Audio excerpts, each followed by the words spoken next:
When we think about the operating model of Financing Alliance for Health, where we embed members of our team in governments, for multiple years, working day to day with our government colleagues, there has and always been knowledge transfer, either on a day-to-day basis as they do the policies and costings and investment cases, but also intentionally in terms of the upskilling and trainings during stakeholder engagements.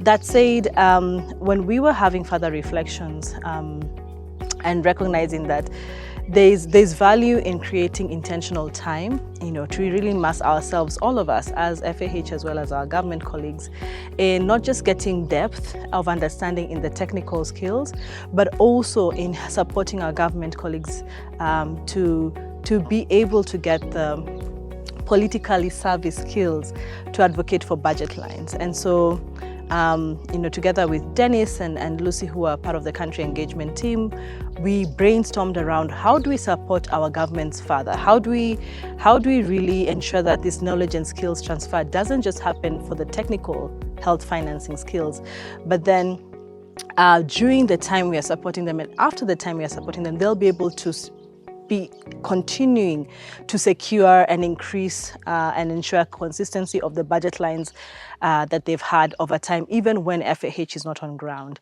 And so through the support of a partner who also challenged us in this direction, the Health Systems Accelerator Fellowship was designed. The Health System Accelerator Fellowship program, we came up with this idea around really intentionally increasing the pool of health financing experts within the ecosystem and within the region and the countries we support, right?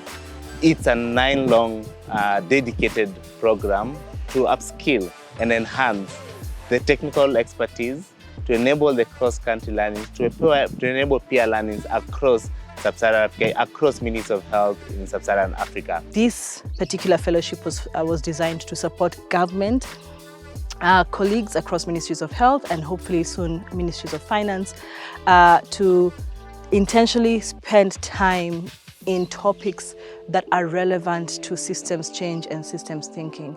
And so that's, yes, health, financing and economics skills and knowledge, but more broadly thinking about system change and the complexity of the sectors that they work in.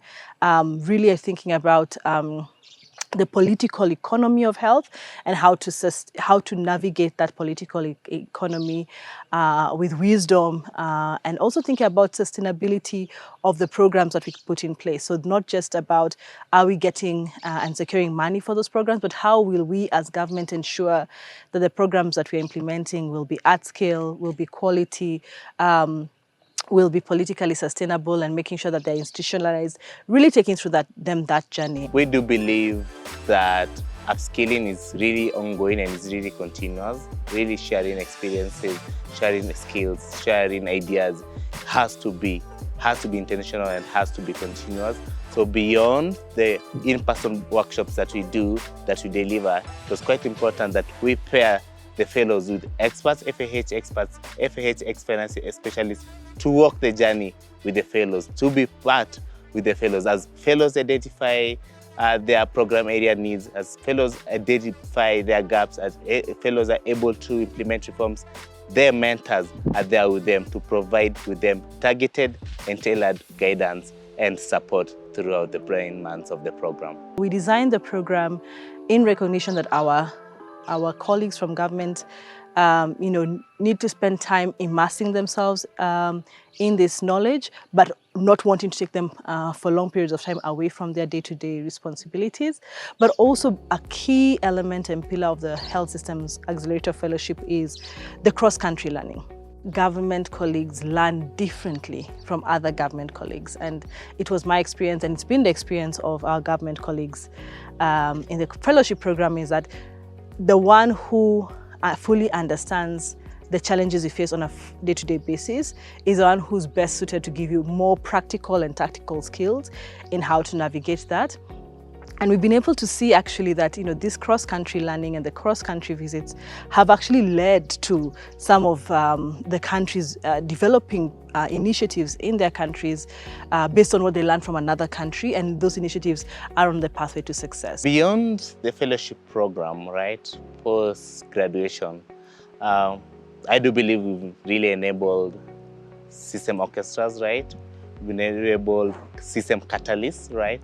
So the goal is to ensure that the fellows are going back to their countries to really scale up these reforms, right? To continue with this amazing work, to be even the system orchestras, right? So I do believe the fellowship program, yes, has brought this platform, has enabled them to think through really their needs and from their complex systems, and then identify one unique program or project that they'll be able to implement. So I'm hoping that we'll be there to provide support to them as they go back to their countries and scale up and continue implementing on their projects and reforms.